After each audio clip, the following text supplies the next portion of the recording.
With Russia's advance slowed to what U.S. officials describe as a stalemate, its forces are unleashing more punishing bombardments on civilian targets. Rescue workers search for survivors after a deadly strike in Kyiv, this time on a shopping mall. More homes were also hit. Kyiv's mayor says more than 70 buildings have been destroyed. But despite the violence, or more likely because of it,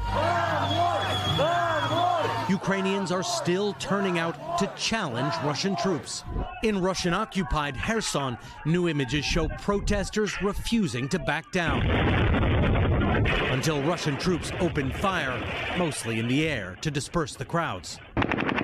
Kherson is a Russian-speaking city. Russia assumed it would fall easily.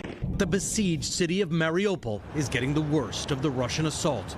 Ukrainian officials today rejected a Russian demand to surrender the city this morning, even after a maternity hospital was hit and civilian shelters at a theater and an art school were bombed.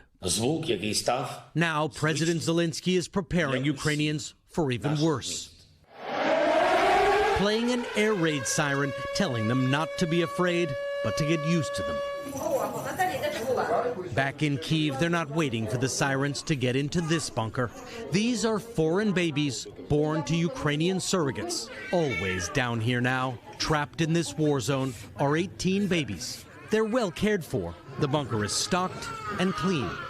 The anxiety that the biological parents must be feeling, knowing that their babies are here in a bunker in Kyiv, in a war zone, and they can't get to them, must be just excruciating.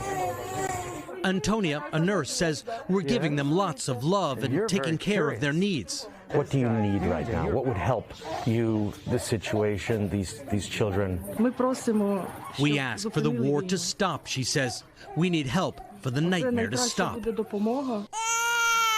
Antonia told me the nurses protect the babies and that the little angels protect them too. Russia this weekend claimed that it fired hypersonic missiles, their first known use in combat. They can fly multiple times the speed of sound. Thanks for watching our YouTube channel. Follow today's top stories and breaking news by downloading the NBC News app.